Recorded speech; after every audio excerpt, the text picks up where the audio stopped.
Jepang meyakinkan bahwa Indonesia tentang kemerdekaan yang dijanjikan dengan membentuk Badan Penyelidik Usaha-usaha Persiapan Kemerdekaan Indonesia. Jenderal Komaki Harada, Komandan Pasukan Jepang untuk Jawa pada tanggal 1 Maret 1945 mengumumkan pembentukan BPUPKI. Pada tanggal 28 April 1945 diumumkan pengangkatan anggota BPUPKI. Upacara peresmiannya dilaksanakan di Gedung Chuosangi-in di Pejambon, Jakarta. Ketua BPUPKI ditunjuk Jepang adalah Dr. Rajiman Widyadiningrat. Wakilnya adalah Ichibamase Jepang dan sebagai sekretarisnya adalah RP Suroso. Jumlah anggota BPUPKI adalah 63 orang yang mewakili hampir seluruh wilayah Indonesia ditambah 7 orang tanpa hak suara. Sidang pertama BPUPKI tanggal 29 Mei 1945. Saudara, sekarang saatnya kita membentuk dasar negara Indonesia supaya negara kita ini semakin sempurna kemerdekaannya. Barangkali ada saudara-saudara yang berminat mengusulkan gagasan mengenai dasar negara. Saya berniat mengusulkan dasar negara itu. Saya pun ingin mengusulkan dasar negara itu. Saya juga ingin mengusulkan dasar negara itu. Terima kasih saudara-saudara sudah berminat mengusulkannya, tapi harap bergantian. Untuk itu saya urutkan mulai dari Muhammad Yamin, lalu Dr. Supomo, lalu Insinyur Soekarno. Pertama-tama mari kita dengarkan pendapat yang akan dikemukakan oleh Muhammad Yamin. Kepada beliau kami persilakan. Assalamualaikum warahmatullahi wabarakatuh. Waalaikumsalam warahmatullahi wabarakatuh. Terima kasih saudara-saudara bersedia mendengarkan usulan dasar negara yang hendak saya usulkan. Usulan mengenai dasar negara yang hendak saya sampaikan ialah: 1. Peri kebangsaan, yang kedua ada peri kemanusiaan, yang ketiga peri ketuhanan, yang keempat peri kerakyatan, dan kelima kesejahteraan rakyat. Kelima dasar tersebut saya beri nama Asas dan Dasar Negara Kebangsaan Republik Indonesia. Demikian usulan mengenai dasar negara dari saya. Mohon untuk dipertimbangkan. Saya akhiri. Terima kasih dan wassalamualaikum warahmatullahi wabarakatuh. Waalaikumsalam warahmatullahi wabarakatuh. Keesokan harinya pada sidang kedua tanggal 31 Mei 1945, giliran Dr. Supomo yang menyampaikan pendapat di depan anggota BPUPKI. Hari ini sidang kedua BPUPKI saya buka dan mari kita dengarkan usulan yang akan disampaikan Dr. Supomo. Kepada beliau kami persilahkan pendapatnya.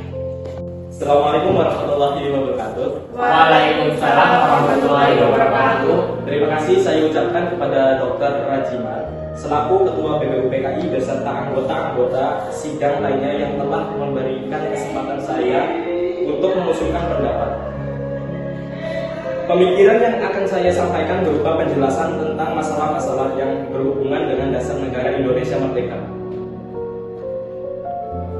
Negara yang akan dibentuk hendaklah negara integralistik yang berdasarkan pada hal-hal berikut ini. 1. Persatuan. 2. Kekeluargaan. 3. Keseimbangan lahir dan batin. 4. Musyawarah. 5. Keadilan rakyat. Demikian usul-usul mengenai dasar negara dari saya, mohon untuk dijadikan pertimbangan. Terima kasih dan wassalamualaikum warahmatullahi wabarakatuh. Waalaikumsalam warahmatullahi wabarakatuh. Usulan yang sangat memotivasi. Kita tunggu usulan dasar negara berikutnya dari Insinyur Soekarno besok, dan usulan ini akan dipertimbangkan oleh anggota BPUPKI yang lainnya. Sidang BPUPKI pada hari ini saya nyatakan berakhir. Besokan harinya di sidang BPUPKI tanggal 1 Juni 1945, giliran Insinyur Soekarno menyampaikan pendapatnya. Assalamualaikum warahmatullahi wabarakatuh. Waalaikumsalam warahmatullahi wabarakatuh. Hari ini saya akan mengungkapkan pemikiran saya mengenai dasar negara. Usul-usulan ini mohon didengarkan dan dipertimbangkan dengan baik. Berikut usulan yang akan saya sampaikan. 1. Kebangsaan Indonesia atau nasionalisme.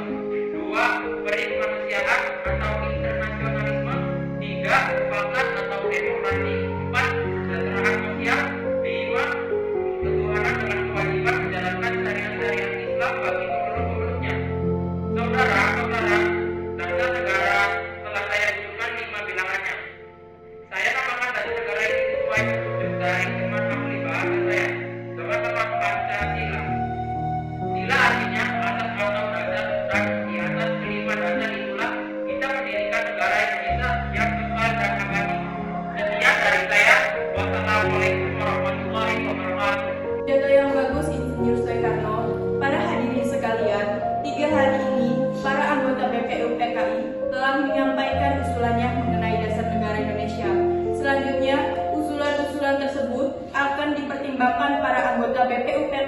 bidang lainnya.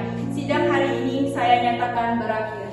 Setelah sidang pertama berakhir, BPU PKI kemudian membentuk panitia perumus dasar negara yang beranggotakan 9 orang yang disebut Panitia 9. Tugas Panitia 9 adalah menampung berbagai aspirasi tentang pembentukan dasar negara Indonesia merdeka. Panitia 9 bekerja cerdas sehingga pada tanggal 22 Juni 1945 berhasil merumuskan dasar negara untuk Indonesia merdeka. Rumusan itu oleh Muhammad Yamin yang diberi nama Piagam Jakarta. Pada tanggal 10 sampai 16 Juli 1945, BPU PKI mengadakan sidang yang kedua berkenaan dengan pembahasan mengenai rumusan dasar yang telah dirundingkan oleh Panitia 9 sebelumnya. Saudara-saudara, setelah sebelumnya kita membahas usulan mengenai dasar negara dan kami pada masa reses telah membentuk panitia kecil bernama Panitia 9 yang merundingkan rumusan dasar Pancasila. Berikut saya bacakan hasil rumusan dasar Pancasila tersebut. 1. Ketuhanan dengan kewajiban melaksanakan syariat-syariat Islam bagi para pemeluk-pemeluknya. 2. Menurut dasar kemanusiaan yang adil dan beradab. 3. Persatuan Indonesia. 4. Kerakyatan yang dipimpin oleh hikmat kebijaksanaan dalam permusyawaratan perwakilan. 5. Keadilan sosial bagi seluruh rakyat Indonesia. Rumusan dasar Pancasila tersebut oleh Panitia 9 diberi nama Piagam Jakarta. Demikian hasil permusyawaratan kami. Siapa yang hendak mengusulkan atau memberi usul mengenai rumusan ini? Jika berkenan, bolehkah saya usul saudara ketua?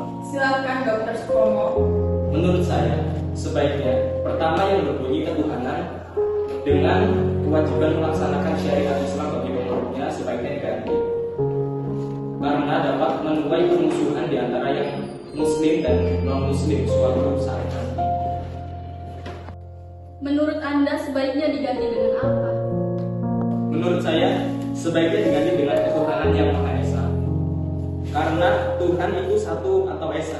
Jadi kalimat itu saya rasa dapat diterima oleh pihak non-muslim maupun muslim. Iya, saya setuju. Terima kasih Dr. Supomo. Dengan ini berarti semua anggota sudah sepakat dan sidang kedua BPU PKI ini saya nyatakan berakhir. Akhirnya pada sidang kedua tersebut, Pancasila berhasil mencapai kesepakatan dengan isinya yang berbunyi: 1. Ketuhanan yang Maha Esa. 2. Kemanusiaan yang adil dan beradab. 3. Persatuan Indonesia. 4. Kerakyatan yang dipimpin oleh hikmat kebijaksanaan dalam permusyawaratan perwakilan. 5. Keadilan sosial bagi seluruh rakyat Indonesia. Pancasila pun ditetapkan lahir pada tanggal 1 Juni 1945 dan sila-sila tersebut juga terdapat dalam pembukaan